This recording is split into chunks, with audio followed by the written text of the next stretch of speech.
All right, the first meeting of the day. Razer is on the horizon. Look who we found. Hey. Friend of Frank P. Yeah, man. Say hello to the audience. What's going on, guys? We got Eber here giving us the smiles.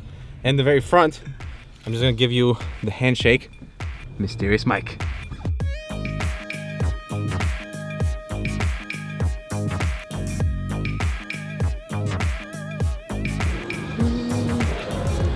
This hotel is just insane. So we are here at Razer, just walked in, and look who we found. Oh, It's our boy Austin. hey guys, this is Austin. Oh, you did that for us. Awesome. Thank you.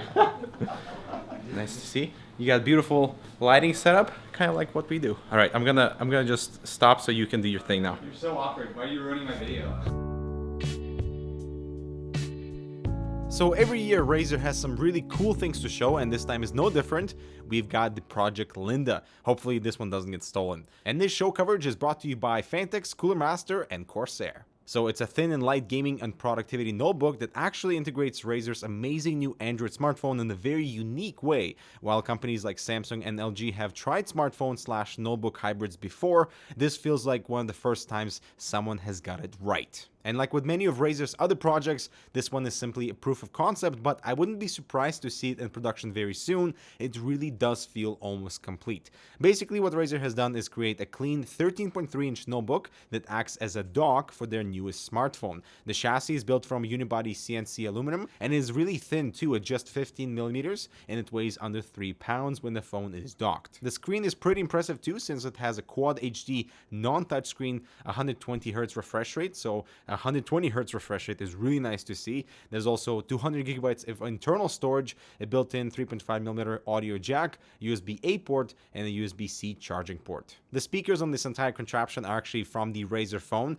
and you can also switch between what selfie camera to use. But the most interesting part about this notebook is what happens when the Razer phone is added, since without it, the dock is basically just a paperweight. So the smartphone sits where the trackpad normally would, and it's locked with this extremely satisfying mounting mechanism that could potentially also be a common point of failure. So it can either act as a touchpad or a second screen if you choose to either plug in a mouse or use the main screen for interaction. Its Snapdragon 835 and 8 gigs of RAM ensures basically awesome performance regardless of whether you're gaming, browsing, or using regular productivity apps. Right now, the Linda concept features a 53.6 watt-hour internal battery, which can actually charge the docked phone to full capacity over 3 times while away from the AC power. And we weren't able to test the full battery performance, of course, but I would not be surprised to see a notebook like this get over 8 hours of on-screen time. And while calling this a gaming notebook is a bit of a stretch, it's important to remember that Android gaming ecosystem is expanding at a rapid pace,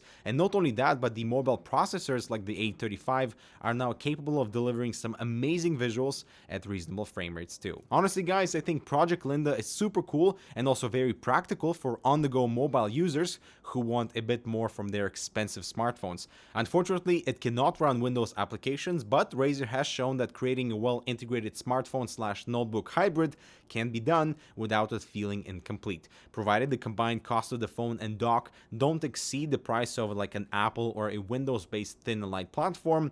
I can see it being pretty successful. And so we actually used it for a while, and it really does feel like it's ready for production right now. The full-size keyboard was spacious, the keys felt good, and using the smartphone as a second screen ended up being pretty helpful too in many applications. I still cannot find many Android games that I'd want to play on a regular basis, but I'd actually use Project Linda as an adaptive script writing machine that saves on some weight on long trips. And that 200 gigabytes of internal storage would also come in handy when on vacation and photos need to be backed up. Okay guys, so the Project Linda is quite unique, as Austin Evans behind the screen.